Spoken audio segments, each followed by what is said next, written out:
Hello and welcome back my lovelies. I am Neha Singh और आज का हमारा टॉपिक रहेगा एग्रीगेट डिमांड का थर्ड पार्ट, जिसमें कि हम समझेंगे व्हाट इज कंजम्पशन फंक्शन और उसके टाइप्स के बारे में। कंजम्पशन फंक्शन के दो टाइप्स होते हैं, जिसमें कि आज की वीडियो में हम सिर्फ एक टाइप कवर करेंगे और नेक्स्ट वाला हम नेक्स्ट वीडियो में कवर करेंगे, क्योंकि हमें हॉच पॉच नहीं करना है, हमें सिलेबस भगा के कंप्लीट नहीं करना है, हमें समझना है अच्छे से। ठीक है, तो मेरी वीडियो में एंड तक बने रहें और अगर अभी तक सब्सक्राइब नहीं किया है तो सब्सक्राइब ज़रूर करें। प्लस अगर पिछली वीडियो नहीं देखी है तो पहले पिछली जो दो वीडियोस हैं, जो दो पार्ट मैंने बनाए हैं इस वाले चैप्टर के एग्रीगेट डिमांड के, पहले वो समझें और उसके बाद इस वीडियो में सीरीज से आए, अगर अच्छे से आपको ये चैप्टर समझना है तो कंजम्पशन फंक्शन का मतलब ये है कि यहाँ पर हम ये देखेंगे कि कोई भी पर्टिकुलर जो इकोनॉमी है, वहाँ पर जो लोग हैं वो अपना जो इनकम है बेसिकली उसको किस तरीके से या कितने लेवल तक कंजम्पशन में खर्च करते हैं और कितना वो सेव करते हैं, ये हम जानेंगे।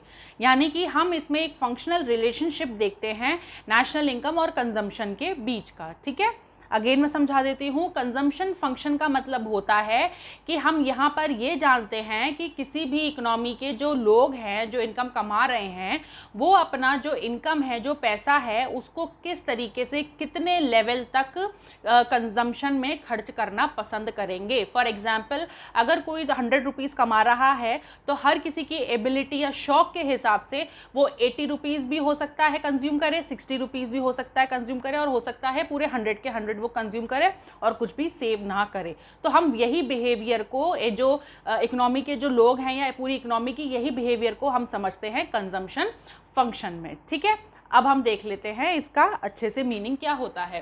कंजम्पशन फंक्शन का मतलब होता है it is a functional relationship between consumption and national income. ठीक है, तो कंजम्पशन फंक्शन का क्या हो जाएगा, it is equals to function और ब्रैकेट में आ गया इनकम। ठीक है, तो ये हो जाएगा consumption is equals to functional relationship of with national income. ठीक है, और क्या होता है कंजम्पशन फंक्शन, ये पढ़ने से हमें ये मालूम चलता है कि कोई भी हाउस होल्ड कितना विलिंग है। ठीक है, कितना विलिंग यानी एक अंदाजन कितना विलिंग है कंजम्पशन में खर्च करने को at different period of time. हर एक अलग अलग, जैसे जैसे टाइम बदलता है, सारी चीज़ें बदलते हैं, तो हर एक लेवल, हर एक पीरियड ऑफ टाइम में कोई भी हाउस होल्ड कितना विलिंग या इच्छुक है अपनी इनकम के हिसाब से कंजम्पशन पे खर्च करने के लिए। ठीक है, फिर इससे हमें ये पता चलता है कि लोगों का जो इकोनॉमी में जो हाउस होल्ड है उनका कंजम्पशन लेवल क्या है at different level of income.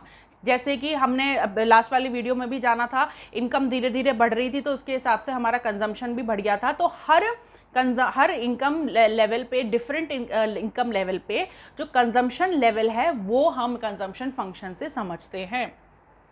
फिर थर्ड है it is a psychological concept. Psychological concept क्यों है, बिकॉज इसमें हम एक सब्जेक्टिव स्टडी करते हैं। सब्जेक्टिव स्टडी हम किस चीज़ की करते हैं कि एक किसी भी जो हाउस होल्ड है उसके कंज्यूमर्स के बिहेवियर के बारे में, उनकी प्रेफरेंसेस के बारे में, उनकी हैबिट्स के बारे में, जो कि टाइम टू टाइम चेंज होती है, इसलिए इसको साइकोलॉजिकल कंसेप्ट बोलेंगे। ये कोई ऐसा नहीं है कि मतलब एकदम फिक्स हो गया, नहीं, ये साइकोलॉजिक बेस्ड है।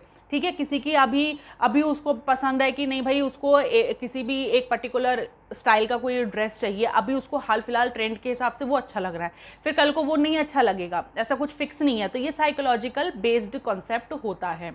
अच्छा, कंजम्पशन फंक्शन को हम प्रोपेंसिटी टू कंज्यूम भी बोलते हैं। अब प्रोपेंसिटी टू कंज्यूम मतलब, प्रोपेंसिटी यानी एबिलिटी, यानी किसी भी इकोनॉमी में जो हाउस होल्ड है या जो इनकम कमा रहे हैं उनकी कितनी एबिलिटी है वो हम जानते हैं कंज्यूम करने की या कंजम्पशन पे, यानी किसी भी यानी खर्च करने की, कंजम्पशन बेस्ड, यानी किसी भी अपनी इनकम वो कितनी कंजम्पशन में वो खर्च करता है, वो एबिलिटी हम यहाँ पर कंजम्पशन फंक्शन के थ्रू समझते हैं। ठीक है स्टूडेंट्स, आई होप आपको ये अच्छे से समझ में आ गया होगा। सिंपल है, कुछ ज़्यादा इसमें है नहीं कि हम इनकम के हिसाब से बेसिकली कितना खर्च करना चाहते हैं कंजम्पशन पे, वो हम यहाँ पर समझते हैं। इजी शब्दों में पूरी समराइज्ड कहानी इसकी ये रहेगी। ये आपका सिर्फ ये चीज़ें क्यों मैटर करती है कि ये आपका आंसर प्रेजेंटेबल बनाती है, आपको पॉइंट्स लिखने में हेल्प करती है, क्योंकि आप सिर्फ एक लाइन तो नहीं लिखोगे ना आंसर शीट में, तो ये ये आपको लिखना ज़रूरी इसलिए होता है, समझ हमने लिया कि भाई ये ऐसा है कि कंजम्पशन है कि किसी भी इनकम पे कितना हम कंज्यूम करना चाहेंगे एज अ हाउस होल्ड, और उसके बाद जब हम आंसर शीट में लिखेंगे तो इस तरीके से हम उसको एक्सप्लेन कर देंगे। अब कंजम्पशन फंक्शन के दो टाइप्स होते हैं, एक होता है एपीसी और एक होता है एमपीसी। एपीसी मतलब एवरेज प्रोपेंसिटी टू कंज्यूम, ठीक है, और ये रहेगा marginal propensity to consume, marginal propensity to consume, ठीक है। तो आज की वीडियो में हम सिर्फ ये वाला पार्ट है वो करेंगे और एमपीसी हम नेक्स्ट वाले पार्ट के लिए रखेंगे। तो चलिए ये वाला एवरेज प्रोपेंसिटी टू कंज्यूम क्या होता है इसको डिटेल में समझ लेते हैं। अब देखो बच्चा लोग ढंग से समझना, एवरेज प्रोपेंसिटी टू कंज्यूम पहले इजी समझते हैं कि क्या होता है। एवरेज प्रोपेंसिटी जैसे कि हम नाम से ही समझ पा रहे हैं, एवरेज प्रोपेंसिटी यानी मैंने आपको बता दिया एबिलिटी टू कंज्यूम, यानी हम किसी भी इकोनॉमी में ये देखेंगे कि एक एवरेज कितना लोग जो हैं वो अपनी इनकम का पार्ट है जो वो कंजम्पशन में स्पेंड कर रहे हैं। समझ गए? बहुत ही इजी है, कुछ नहीं है, मतलब एक एवरेज निकाला जाता है जिसमें कि देखा जाता है कि ऑन एन एवरेज जो इकोनॉमी के जितने भी जो कमा रहे हैं बेसिकली वो कितना अपना परसेंटेज इनकम का खर्च करते हैं कंजम्पशन पे। इजी, अब आ जाओ यहाँ पर, ठीक है। क्या है? Measures the percentage of income that is spent rather than saved, यानी परसेंटेज वो निकालते हैं इनकम की जो कि स्पेंड करी गई है सेव्ड करने से ज़्यादा, ना कि जो मतलब खर्च हुई है, खर्च की गई है कंजम्पशन में, ना कि हमारी सेविंग्स में, ठीक है। How much income is consumed by the, इसमें ये मेजर किया जाता है कि जो कंज्यूमर है उसने कितना खर्च किया है कंजम्पशन पे, ठीक। इजी, इसको कैसे निकालेंगे?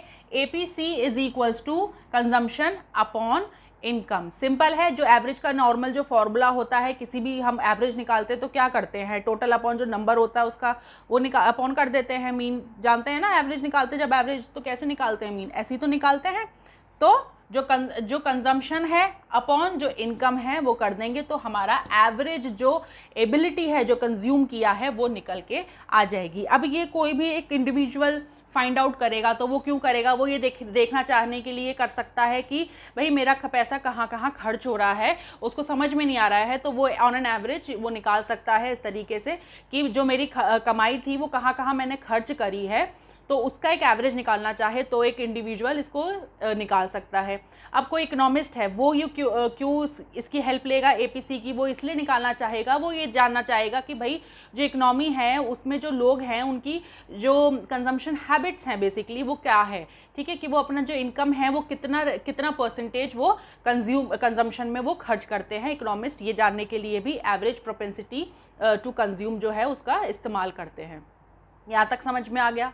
अब एक चीज़ और देखो, अगर एपीसी, ध्यान से समझना, ठीक है, अगर हमारा एपीसी बढ़ रहा है, ठीक है, ज़्यादा है, हायर है एपीसी, तो इकोनॉमी के लिए वो अच्छा है। कैसे अच्छा है?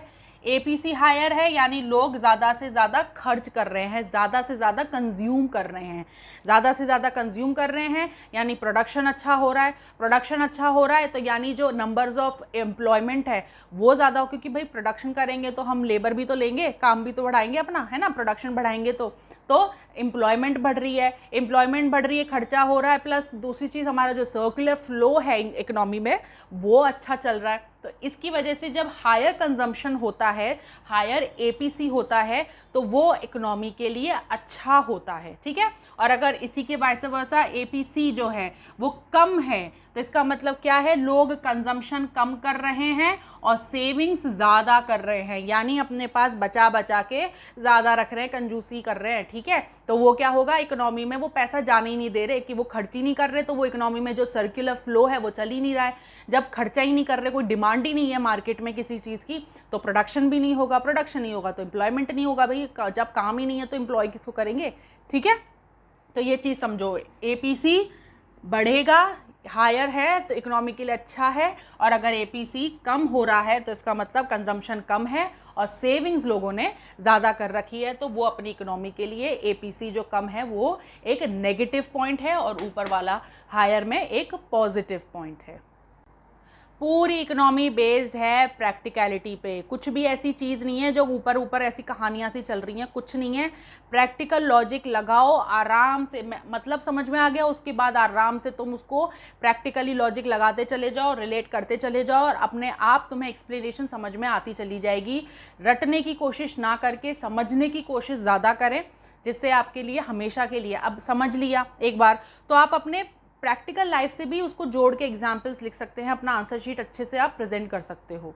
बस ये ध्यान रखना है कि जो भी आंसर लिखें सब्जेक्टिव पेपर में, जो भी आंसर लिखें उसको मैक्सिमम कोशिश करें कि अच्छा प्रेजेंट करें, देखने में अच्छा लगना चाहिए कि हाँ भाई जो बच्चे ने लिखा है एकदम अलग से समझ में आ रहा है, ऐसा समझ में आ रहा है कि बच्चे को ये भी कि टीचर को देखने से ही पता चल जाए कि बच्चे को आता है इसमें और काफ़ी अच्छे से आता है। ठीक है, टीचर को आंसर शीट चेक करके इतना एक्सपीरियंस हो जाता है कि उसको मालूम है किस बच्चे ने समझा है और किस बच्चे ने रटा है। तो रटो मत, समझो। अभी के लिए भी बाद, क्योंकि सिर्फ 12th नहीं करनी है ना, आगे भी पढ़ना है, बढ़ना है, तो सिर्फ 12th तक सीमित नहीं रहना है ना। तो हमेशा के लिए अगर याद रखना है, लॉन्ग टर्म के लिए अगर इसको चीज़ को अच्छे से समझ के चलना है तो समझो, बांध लो इसको, रटो मत।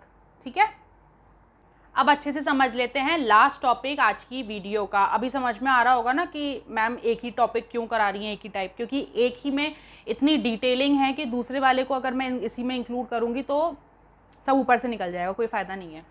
देखो स्टूडेंट्स, ये हमारी पहली वाली ही जो मैंने लास्ट वाली वीडियो में दिखाई थी ग्राफ, वही है, वही हम इसको यूज़ करेंगे। ठीक है, कुछ चेंज नहीं करेंगे जिससे आप रिलेट कर पाओ।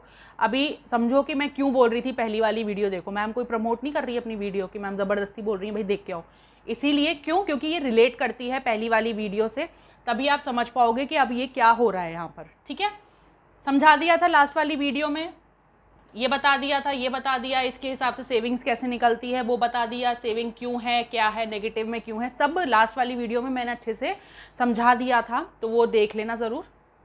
अब एपीसी निकालना है हमें। ठीक है, ये वाला ग्राफ भी हमने लास्ट वाली वीडियो में ही बना लिया था, बस इसमें सेविंग्स नहीं दिखाई है, अभी उसमें इसकी ज़रूरत नहीं थी, इसलिए मैंने वो सेविंग्स वाला पार्ट नहीं दिखाया है, सिर्फ यहाँ तक ऊपर ऊपर जो था वो समझाया है। ठीक है, ये हमने समझ लिया, ये हो गया, ये हो गया। एपीसी, एपीसी कैसे निकालते हैं, सी अपॉन वाई, सी अपॉन वाई, पहला वाला तो आ जाएगा। ठीक है, क्योंकि 20/0 है तो डैश आ गया। अब 25 अपॉन 10, 2.5, फिर सेकंड पे आ जाओ, 30 अपॉन 20, 1.5, अब इस पे आ जाओ, 35 अपॉन 30, 1.67 हो जाएगा, चाहे आप 7 लिख लो चाहे आप 6-7 लिख लो, कोई बात नहीं है। फिर आ जाएगा 40 अपॉन 40 इज इक्वल्स टू 1, फिर 45 अपॉन 50 इज इक्वल्स टू 0.9, फिर last 50 upon 60 is equals to 0.83। कोई दिक्कत? कोई दिक्कत नहीं, कैलकुलेशन है, सिंपल डिवीजन किया और कुछ ज़्यादा मैंने अभी किया ही नहीं है इसमें। अच्छा, यहाँ तक समझ लिया, नोट डाउन कर लिया।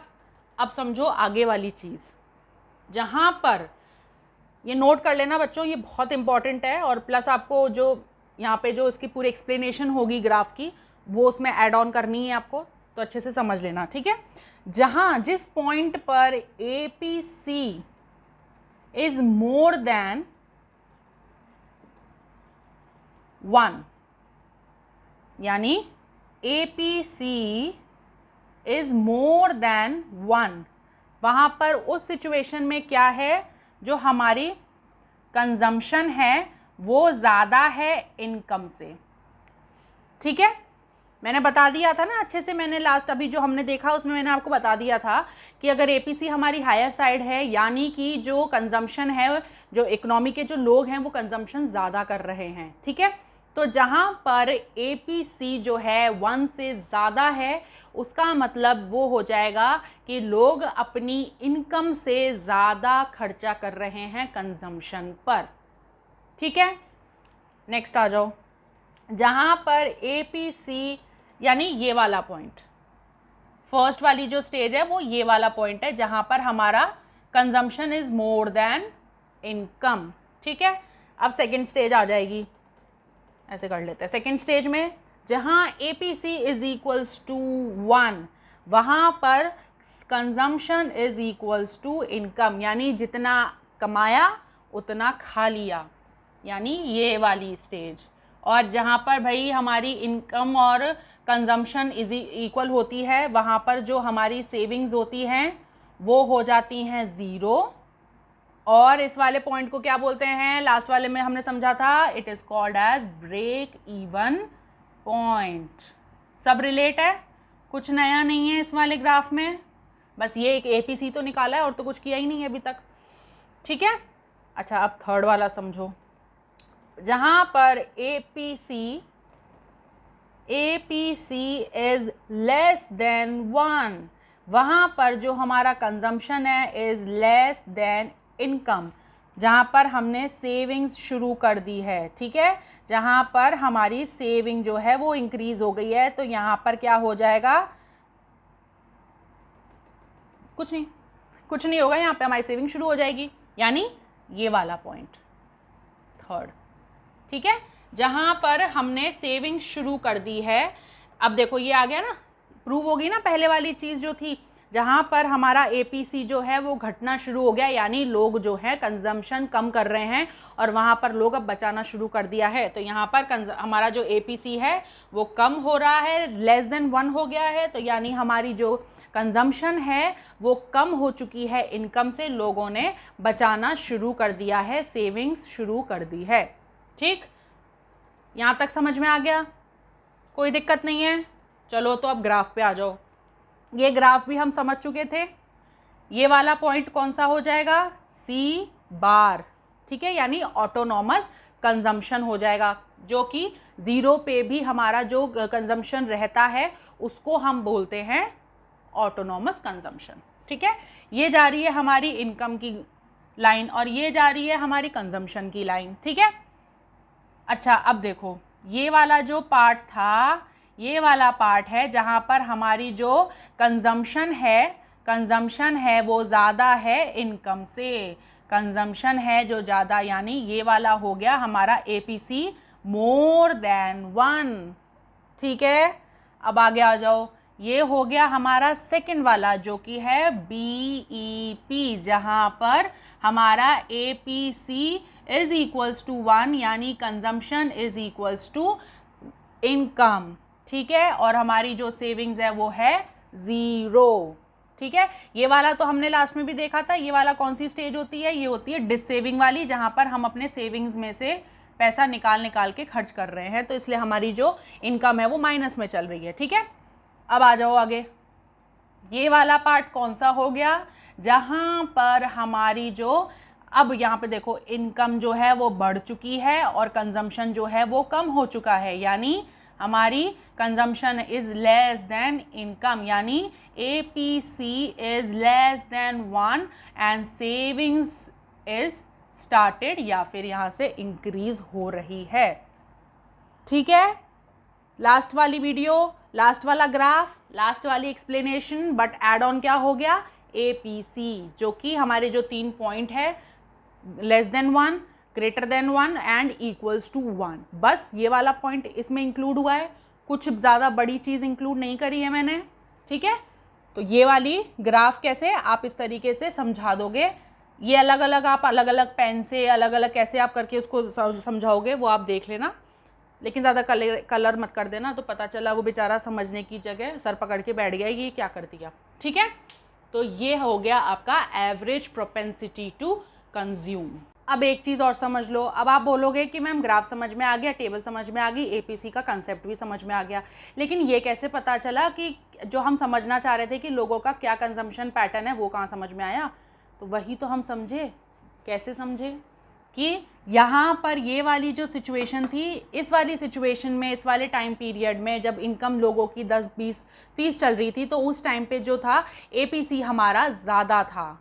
ठीक है, इस वाले पे आके हमारा APC इज इक्वल्स टू 1 हो गया, और यहाँ वाले लेवल पे आके जहाँ पे हमारी इनकम ज़्यादा हो गई वहाँ पे हमारा जो कंजम्पशन है वो कम हो गया, तो लोगों ने सेविंग करना शुरू कर दिया था। तो यही तो पैटर्न हमने समझा इससे। तो यही 3 जो पॉइंट्स हमने समझे, ठीक है, ये जो 3 हमने पॉइंट समझे एपीसी के, यही एपीसी के थ्रू हमने ये पता लगाया कि कौन से ट्रेंड में, कौन से डिफरेंट लेवल ऑफ इनकम में, कौन से टाइम पीरियड में लोग जो थे वो ज़्यादा कंज्यूम कर रहे थे, फिर इनकम के बराबर कंज्यूम करा और फिर इनकम से कम कंज्यूम किया और सेविंग्स अपनी शुरू कर दी। बस यही तो होता है हमारा एवरेज प्रोपेंसिटी टू कंज्यूम। इसी से हम कैलकुलेट कर लेते हैं। इसी के थ्रू जो इकोनॉमिस्ट है वो जानते हैं ग्राफ के पैटर्न के थ्रू कि कौन से टाइम पीरियड में कहाँ पर क्या एवरेज प्रोपेंसिटी टू कंज्यूम रही है इस पर्टिकुलर इकोनॉमी की। तो स्टूडेंट्स, आज की वीडियो को हम यहीं एंड करेंगे। अगर आपको स्टिल कोई डाउट रह जाता है तो आप मुझे कमेंट सेक्शन में बता देना, मैं कोशिश करूंगी कि वो आपके जो भी डाउट्स है उसको क्लियर कर पाऊँ। और अगर आपको ये वीडियो अच्छी लगी हो, पसंद आई हो और समझ में आ गया होगा टॉपिक, तो प्लीज़ लाइक करें मेरी वीडियो को, शेयर करें, सब्सक्राइब करें मेरे चैनल को, और ऐसी और अच्छी वीडियोस मैं ला सकूं आपके लिए। तो प्लीज़, आपकी सहारे की तो भी ज़रूरत है ना, तो सब्सक्राइब करो मेरे चैनल को। एंड अपना ध्यान रखें, अपने परिवार वालों का ध्यान रखें। Stay healthy, be happy, keep studying, keep watching and keep supporting my channel. Thank you.